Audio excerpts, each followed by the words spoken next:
Hi everyone, it's Mrs. Wine. Welcome back to art class. Today we are going to be creating our background for our Cityscape prints. So today we are going to be making a wash of colors using the wet on wet technique. So that means we will need to start by gathering a few materials. As you can see, I already have newspaper on my table to keep my table clean. I have a cup of water because I always need water when I'm doing watercolor. I have my napkin so I can check my paintbrush and make sure it's clean, and I have a paint set. I also have a very large, soft bristle brush because I know that that's what I need when I'm doing watercolor. And I have a pencil so I can make some notes on my paper at the very beginning of class. So the first thing I need to do is I need my background paper.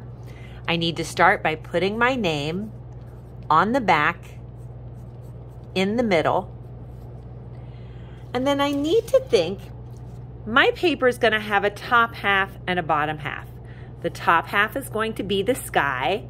Then I'm going to do the print with my skyline, and the bottom half is going to be the water. So the first thing I want to do is I really want to think about dividing my paper in half. It doesn't have to be exactly halfway, but it does need to be close. So when I flip that paper over, I can either use a ruler. If I don't have a ruler, I can simply just use another sheet of paper that I probably have nearby. And all I'm going to think about doing is dividing this page approximately in half. I don't need to measure, but I want a very light line. And then I can see this is the top half and the bottom half.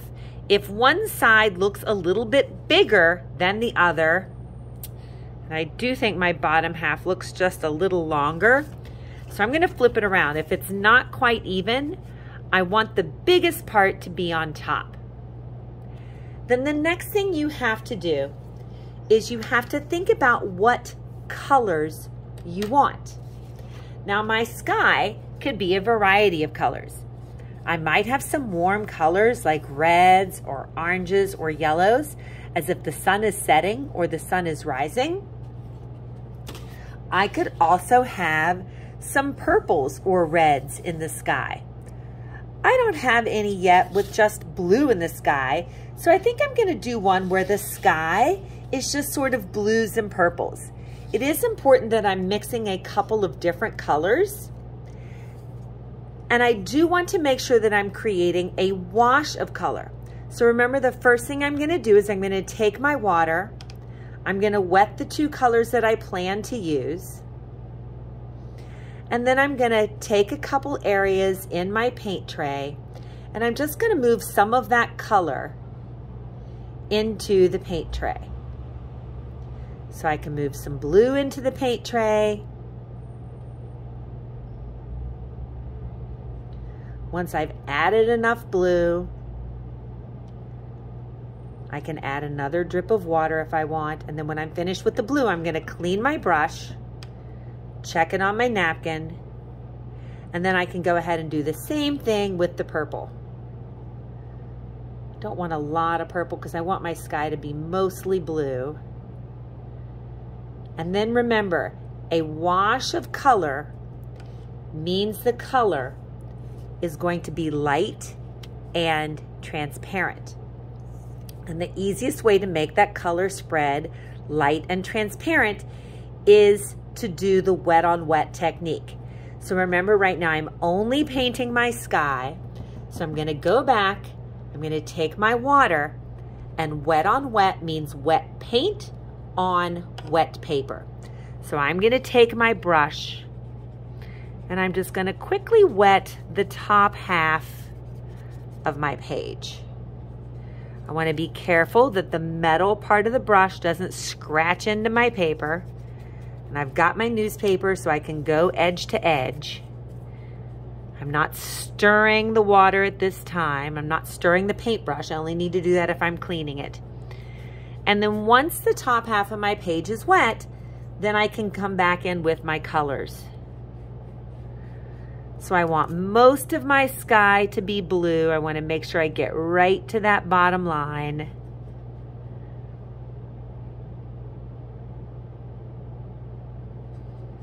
And then maybe I want to mix in just a little bit of purple in that sky.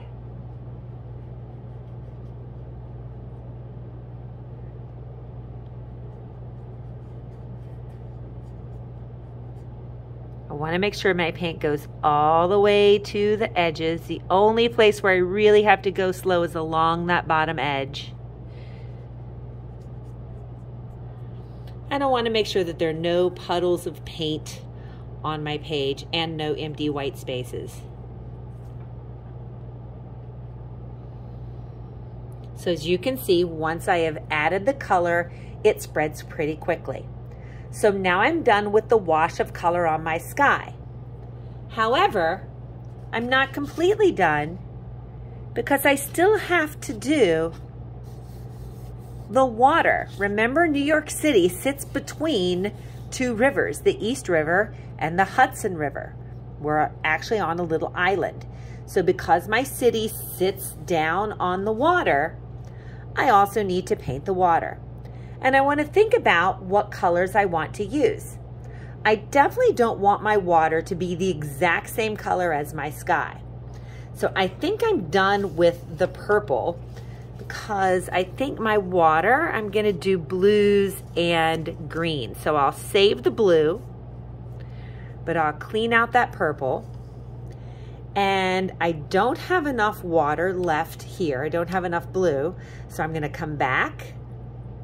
I'm going to get more blue.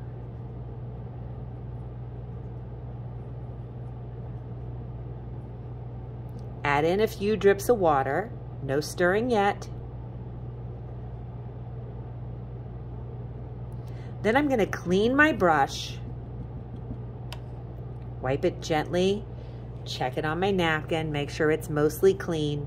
And now I can do another wash of green. So now I can take the green, put some green in here. I want to think about colors that water could actually be. I have a few more options with my sky, but my water's probably going to be some version of blue and green or blue and purple.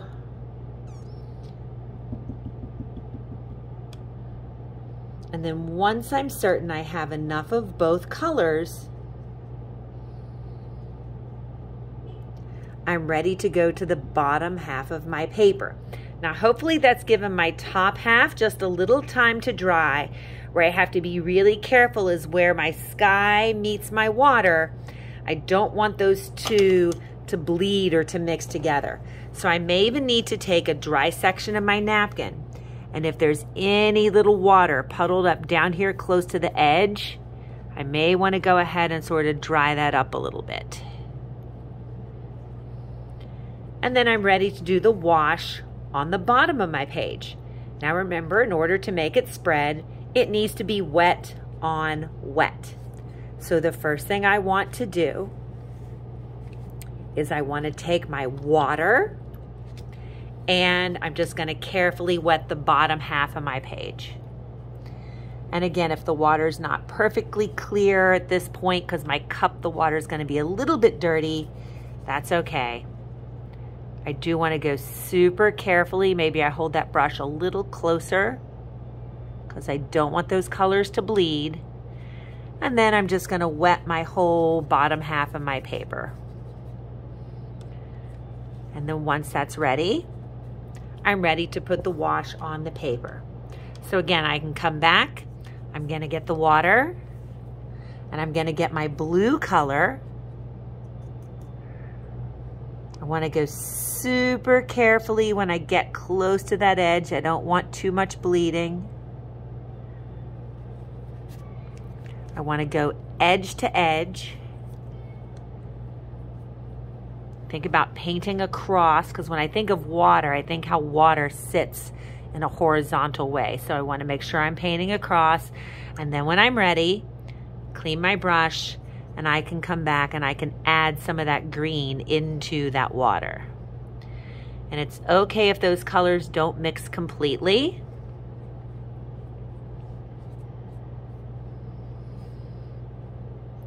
I want all my colors to be very light and transparent.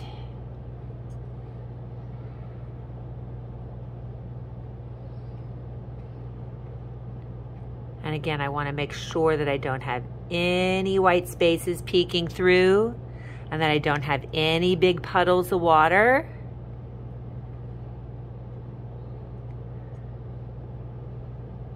And that's it.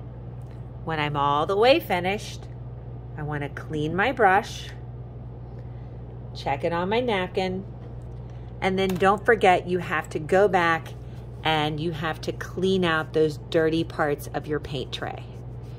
You want to make sure that the next person that starts with the paint tray starts with the clean palette.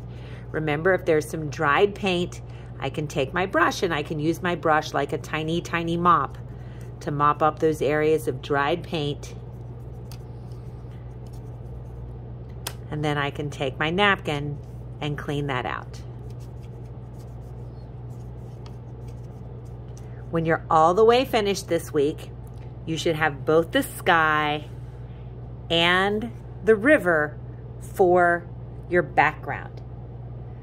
I hope you had a wonderful week remembering how to create a wash using the wet on wet technique.